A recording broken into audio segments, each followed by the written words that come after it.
अस्सलाम वालेकुम नाज़रीन, आप देख रहे हैं मेरा यूट्यूब चैनल और मैं हूं जुल्फ़िकार राहत। नाज़रीन, आज बहुत इंपॉर्टेंट 3 स्टोरीज़ हैं। मुख्तसरन आज उनका जायज़ा लेंगे और लेटेस्ट अपडेट आपके साथ शेयर करेंगे।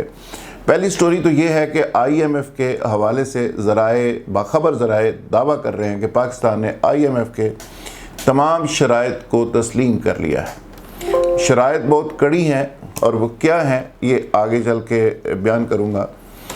दूसरी इम्पोर्टेंट स्टोरी है कि वज़ीर आज़म पाकिस्तान सऊदी अरब के दौरे के लिए रवाना हो गए। 3 दिन का दौरा है। कौन कौन उनके साथ लोग मौजूद हैं, इसका ज़िक्र तो आप मेन स्ट्रीम मीडिया से सुन रहे हैं, लेकिन वहाँ पे होने क्या जा रहा है और इससे पहले सऊदी अरब और पाकिस्तान के दरमियान एक सर्दमोरी की एक सूरत हाल थी, वो क्या थी और उस हवाले से प्राइम मिनिस्टर को डिप्लोमेटिक नॉर्म्स के हवाले से क्या मैसेज कन्वे किया गया, उसका भी तज़किरा होगा। और तीसरी इम्पोर्टेंट स्टोरी ये है कि TLP के जो हुकूमत के साथ मुज़ाकरात अभी होने वाले हैं उसके मौज़ूआत क्या हैं, अब तक की क्या सूरत हाल है। TLP क्या इस्लामाबाद तक अपने हज़ारों कारकुनों के साथ पहुँचेगी और हुकूमत को टफ़ टाइम दे सकेगी और हुकूमत का किसी बड़े का इस्तीफ़ा आ सकता है। ये बड़ी इंपॉर्टेंट आज की 3 स्टोरीज़ हैं। नाज़रीन, शुरू करते हैं IMF से। IMF का पाकिस्तान के बनने के साथ ही आपको पता है हमारे साथ रोमांस शुरू हो गया था। खुद अंसारी का नारा तो लगता रहा, लेकिन खुद अंसारी की तरफ प्रैक्टिकली हम नहीं बढ़ सके। जो हुक्मरान आया उसने यही कहा कि पाकिस्तान नाजुक तरीन दौर से गुजर रहा है और उसके बाद जाके IMF के सामने घुटने टेक दिए या सऊदीज़ के आगे घुटने टेके या अमेरिका से भीख मांगी। यही हमारी 72-74 साल की कहानी है। अब आपको याद होगा कि इमरान खान साहब आए, उन्होंने बड़ी गैरतमंदी की बात की, लेकिन हम उस वक्त भी कहा करते थे कि ज़रूरतमंद गैरतमंद नहीं हो सकता। हम ज़रूरतमंद हैं और इसलिए हम गैरतमंदी की बातें तो कर सकते हैं, लेकिन प्रैक्टिकली गैरतमंद हम नहीं हो सकते जब तक माशी तौर पे आप खुद इंसारी की तरफ नहीं जाते। दूसरों पे डिपेंडेंट जो लोग होते हैं उनकी ना मैशत इंडिपेंडेंट होती है, ना उनके स्लोगन्स कोई नतीजा खेज साबित हो सकते हैं और ना उनकी खारजा पॉलिसी और ना उनकी दाखिला पॉलिसी। जो वो डिपेंडेंट होती है उस पर जो उनको भीख देता है, जो उनको पैसे देता है, जो उनको कर्ज देता है। तो IMF के हवाले से इमरान खान साहब ने बड़े स्लोगन्स दिए कि मैं कर्ज़ा नहीं लूँगा, जो कर्ज़ा लेगा वो पता नहीं क्या होगा, वो चोर होगा, डाकू होगा, फलाना होगा, तो मैं वो प्राइम मिनिस्टर नहीं होऊंगा जो किसी से कर्ज़ा लूँ। लेकिन फिर क्या हुआ? असद उमर साहब जो PTI के पहले ओपनिंग प्लेयर थे मईशत के हवाले से, वज़ारत ख़ज़ाना के हवाले से, वो गए और वही आइडियलिज़म जो इमरान खान साहब ने उनके दिमागों में भरा हुआ था वो लेके मौसूफ़ IMF की टीम के साथ मुज़ाकरत करने दुबई गए। तो वहाँ से मैं शटअप का सख्त लफ्ज़ होता है, लेकिन IMF की टीम ने बात करने से इनकार कर दिया, क्योंकि ये वहाँ पे गैरतमंदी, पाकिस्तान, नज़रियात, ये वो सारी चीज़ें बेचने की उन्होंने कोशिश की और उन्होंने कहा कि भाई ये जो प्रोडक्ट आप लेके आए हैं ये सेलेबल नहीं है, आप हमारे साथ हमारी शराइत की बात करें और पैसे लेने देने की बात करें, सूद की बात करें और हमारी जो चीज़ें गिरवी रखनी है उसकी बात करें। तो उस पर डेडलॉक हो गया। उसके बाद IMF ने एक पैकेज दिया। उन्होंने कहा जी कि 2-3 वज़ीर हैं, इनमें से एक आप सेलेक्ट कर लें तो आपसे बात आगे चल सकती है। हफीज़ शेख साहब आ गए। फिर उन्होंने कुछ देर तक अपनी जो लेगेसी, जो उनके रिलेशंस थे IMF या आलमी मालियाती अदारों से, उनको ब्रुए कर ला के कुछ देर तक कैरी किया चीज़ों को। उसके बाद चलो दरमियान में छोड़ देते हैं, हम उनको डिस्कस कर रहे हैं जो IMF से रिलेटेड है। उसके बाद अभी शौकत तरीन साहब की अगर बात कर लें, शौकत तरीन साहब भी किसी जगह से रिकमेंडेड हैं, लेकिन उन्होंने मनसब संभालने से पहले उन्होंने काफ़ी शराइत मनवाई, काफ़ी गारंटीज ली और पाकिस्तान का जो नंबर 1 अदारा है उसके नंबर 1 जो अहदेदार हैं उनकी गारंटी के ऊपर जो इतला है, जो सोर्सेज जिस बात का दावा कर रहे हैं, उन्होंने वज़ारत ख़ज़ाना संभाली और आजकल वो भी इसी भाग दौड़ में है कि पाकिस्तान को कर्ज़ा कैसे लेके दिया जा सकता है और उसके लिए कैसे राह हमवार हो सकती है। कहने का मतलब ये था कि गैरतमंदी से जो सफ़र शुरू हुआ था, पाकिस्तान की खुद अंसारी से ये शुरू हुआ था, वो ऐसी IMF के कर्ज़ों की दलदल में वो नज़रिया, वो सोच, वो नैरेटिव फंस गया, ये दब गया कि आज गैरतमंदी का नाम लेने से भी हमारी क़यादत डरती है। इमरान खान साहब ने बातें तो बहुत की, लेकिन आजकल वो कहते हैं कि हम क्या करें, ये वो सारा इस तरह की बातें। तो उसमें लेटेस्ट जो चीज़ कही जा रही है कि IMF की तरफ से बड़ी कड़ी शराइत आई हैं, उसमें बड़ी खौफनाक बातें हैं। खुदा करे ये बात उस हद तक दुरुस्त ना हो, लेकिन जो फैक्ट्स हैं, जो ज़राए दावा कर रहे हैं, मेरा ख्याल है कि वो मुझे आपसे शेयर करनी चाहिए। उसमें ये कहा गया है कि मुल्तान एयरपोर्ट, लाहौर एयरपोर्ट, इस्लामाबाद पहले पार्शली था, जिसको गिरवी आप बोलते हैं, वो गारंटी के तौर पे आपको रखना पड़ता है मज़ीद कर्ज़ा लेने के लिए, तो वो अब मुकम्मल एयरपोर्ट इस्लामाबाद का उसमें शामिल होगा। M3 मोटरवे शामिल होगा। ये 4-5 एसेट्स हैं, कौमी असासे हैं, जिनको वहाँ पे गिरवी रख के ये कर्ज़ा प्रोसेस किया जा रहा है। और कर्ज़े को रीशेड्यूल करने के हवाले से जितनी और कड़ी शराइत थी IMF की, वो सारी की सारी पाकिस्तान ने तस्लीम कर ली है, क्योंकि पाकिस्तान को जो रिलीफ मिला था कोरोना की वजह से, आपके डॉलर बच गए थे, आपको पैसे पे नहीं करने पड़े, आपका कर्ज़ा रीशेड्यूल हो गया, बैठे बिठाए आपको उस पर रिलीफ मिल गया। फिर पाकिस्तान का बिल गेट्स और बाकी कुछ दोस्त थे इमरान खान के और कुछ पाकिस्तान के फ्रेंड्स थे, उन्होंने रिलीफ ले दिया, तो आपका डॉलर भी खड़ा रहा, आपका कर्ज़ा भी रीशेड्यूल हो गया, डॉलर बाहर नहीं गया, तो उसके नतीजे में आपको वक्ती रिलीफ मिल गया। लेकिन अब कोरोना का बहाना भी ख़त्म, कोरोना का मामला भी ख़त्म, और अब जाके फिर आपको IMF के सामने उसी तरह घुटने टेकने पड़े। जो उनकी कंडीशंस थी सख्त से सख्त, वो सारी की सारी आपको मानना पड़ी, और वो बड़ी खौफनाक हैं। आगे चल के उनकी सारी हकीकतें सामने आएंगी। उसमें एक मॉनिटरिंग का उन्होंने कहा है, कुछ लोग उन्होंने रेफ़र किए हैं कि ये लोग वहाँ पे काम करेंगे, और मॉनिटरिंग हमारी पहले की तरह और उसको सख्त कर दिया गया है। महंगाई का कह दिया गया है, पेट्रोलियम की प्राइसेस का कह दिया गया। और देखें, मैं पहले जहाँ से मैंने आगाज़ किया था कि जब आप डिपेंडेंट होते हैं दूसरों के ऊपर, तो फिर आप इंडिपेंडेंट फ़ैसले नहीं कर सकते। ये तो है IMF की मुख्तसर कहानी, क्योंकि $12 बिलियन आपने देना है। और अब हालत हमारी ये हो गई है कि हम कहते हैं कि साहबदार साहब ने बरूदी सुर्गें बिछा दी थी। भाई अगर उन्होंने बिछाई थी तो वो ड्रामा कर रहे थे, जालसाजी कर रहे थे, 2 नंबरी कर रहे थे, लेकिन अवाम को इस हद तक दबाव और प्रेशर का सामना नहीं था। चीज़ें चल रही थी, किसी न किसी तरह से चल रही थी। अब आपकी हालत ये हो गई है, पाकिस्तान की हालत ये हो गई है, खैर एक अरसे से है कि मज़ीद कर्ज़ा अदा करने के लिए मज़ीद कर्ज़ा लेना पड़ा है। तो बेसिक जो कर्ज़ा है वो उसी तरह कायम है, और जो अभी डॉलर ऊपर गया है उसकी वजह से कई 100 अरब रुपए, बल्कि थाउजेंड्स अरब रुपए अगर कहा जाए, कोई 3000 अरब या 4800 अरब रुपीस एक कैलकुलेशन के मुताबिक और ज़्यादा कर्ज़ा बढ़ गया है सिर्फ डॉलर के बढ़ने से।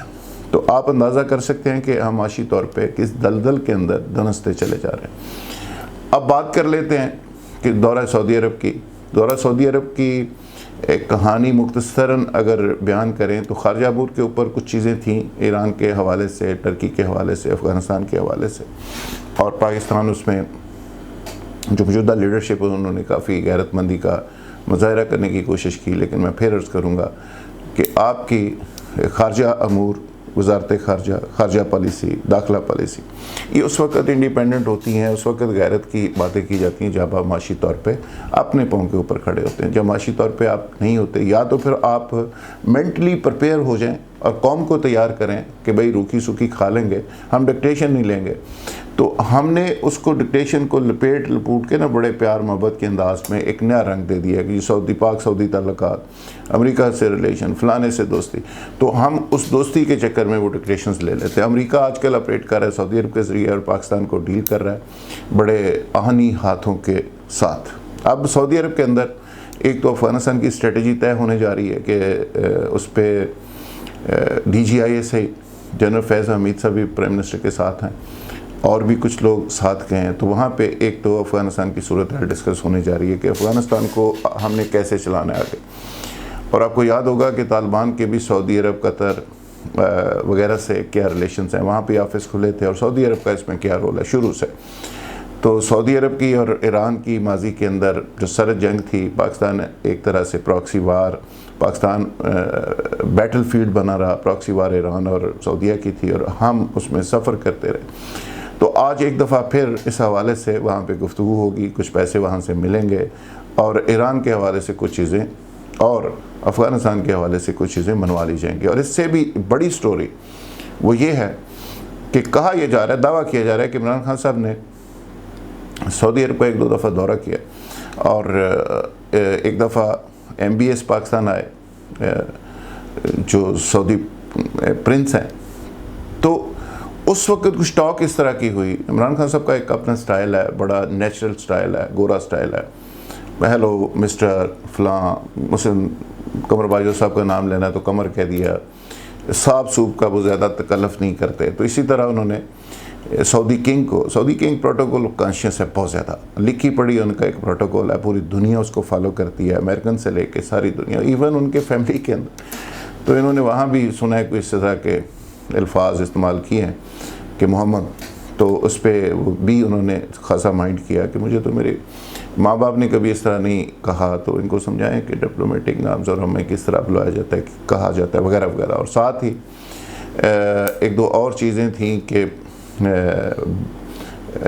बोला कैसे गया, बैठा कैसे गया, डिप्लोमेटिक नाम्स और वगैरह वगैरह। तो उसके लिए सुना दावा ये किया जा रहा है कि सऊदी अरब ने बाकायदा तौर पे हुकूमत पाकिस्तान को इस हवाले से तवज्जो दिलाई कि आप इन चीज़ों को ठीक करें और साहब को बताएं कि क्रिकेट में और डिप्लोमेटिक नाम्स में काफ़ी फ़र्क होता है और डिप्लोमेटिक नाम्स में सारी चीज़ें लिखी पढ़ी स्क्रिप्टेड होती हैं और उससे हटा नहीं जाता और उसके अकॉर्डिंगली चीज़ों को लेके चलना पड़ता है। क्रिकेट के मैदान में और होता है, सियासत के मैदान में और होता है, जलसे जुलूसों में और होता है, लेकिन जो डिप्लोमेटिक नाम्स होते हैं उसमें चीज़ें काफ़ी समझ सोच के करनी पड़ती हैं। अच्छा, अब आखिरी स्टोरी की तरफ आते हैं। अच्छा, एक सऊदी अरब का गड़ी वाला मामला भी है, वो भी एक वजह बनी। 2-3 वजूहात ऐसी थी कि जिसकी वजह से सऊदी अरब के साथ हमारा, ईरान भी एक उसमें इशू था कि ईरान के हवाले से हमारी जो स्ट्रेटेजी थी, तो हमारा एक पिछले दिनों एक बड़ी टेंस सूरत हाल रही है। लिहाजा अब फिर एक बार फिर सऊदी अरब से पैसे हम मांगेंगे और एक पैकेज सऊदी अरब तेल के ज़रिए और वैसे एक पैकेज देगा जिससे वक्ती तौर पे हम जिस प्रेशर का शिकार हैं, जिस प्रेशर में हम, उससे हमारी जान छूट जाएगी। और इस दौरे का जो मेन मकसद है पिछले गिले शिकवे ख़त्म करना और इंडिया के जो रिलेशंस हैं मिडल ईस्ट में उस पर बात करना, ईरान के हवाले से बात करना, अफ़गानिस्तान में बात करना और उसके बाद आगे हाथ करना और कुछ पैसे मांगना। तो जाहिर है मांगने के हम मास्टर हैं और देखें क्या बनता है। आखिरी स्टोरी की तरफ बढ़ते हैं। आखिरी स्टोरी TLP की क़यादत 26-27 लोग जो इम्पोर्टेंट हैं वो गिरफ़्तार हैं। 3-4 लाशें गिर चुकी हैं बदकिस्मती से, पुलिस के लोग भी मारे जा चुके हैं, शहीद हो चुके हैं। फैज़ाबाद कंटेनरों से बंद है, अफ़गानिस्तान का इस्लामाबाद का राउंड सारा बंद है, लाहौर के अंदर जगह जगह ट्रैफिक ब्लॉक है, जगह जगह कंटेनर लगाए गए हैं, खौफ व हरास की कैफियत है, इंटरनेट बंद है, मोबाइल सर्विस कुछ एरिया में बंद है, शदरा के करीब ये मौका पहुंच चुका है। और हालत ये थी कि गवर्नमेंट की संजीदगी की पिछले 24 घंटों में कि शेख रशीद साहब जा रहे थे दुबई मैच देखने, फवाद साहब भी मैच देख रहे हैं, कादरी साहब सऊदी अरब जा रहे थे, तारिक शरीफ साहब भी सऊदी अरब जा रहे थे। जो लोग बात कर सकते थे, जो TLP के लोगों को मिल सकते थे, एंगेज कर सकते थे, वो सारे के सारे लोग बाहर जा रहे। अब प्राइम मिनिस्टर जब हमने इस पर बात की और हमने इस पर शोर मचाया कि ये क्या हो रहा है, जो इंपॉर्टेंट लोग हैं जो एंगेज कर सकते हैं मजहबी लोगों को, इनसे बात कर सकते हैं, वो सारे के सारे कोई सऊदी अरब जा रहा है, कोई मैच देखने जा रहा है, कोई इधर जा रहा है, कोई उधर जा रहा है, ये कहानी क्या है, किस्सा क्या है। तो शेख रशीद साहब माहिर हैं, आपको याद होगा जब एटमी धमाके हुए थे तब भी वो बाहर थे, फ्रांस में थे, और उन्होंने कहा कि मैं बाहर बैठा हुआ, तो मैंने कहा अगर बच गए, कोई मामला गड़बड़ ना हुआ तो चले जाएंगे, वरना इधर ही बैठे रहेंगे। तो ये बड़े लोग सियाने होते हैं, वो देखते रहते हैं हालात कि हालात कौन सा रुख इख्तियार करेंगे, उसके मुताबिक वो एक्ट करते हैं। लिहाजा प्राइम मिनिस्टर ने अब शेख रशीद को कहा कि जी वापस पहुँचें। अमीन गंडापुर भी लाहौर पहुँच गए हैं, शेख रशीद साहब भी पहुँच गए हैं, नूरुल्लाह कादरी साहब को भी कह दिया गया कि जाएँ और बात करें, राजा बशारत साहब को भी कहा गया कि जाएँ और बात करें।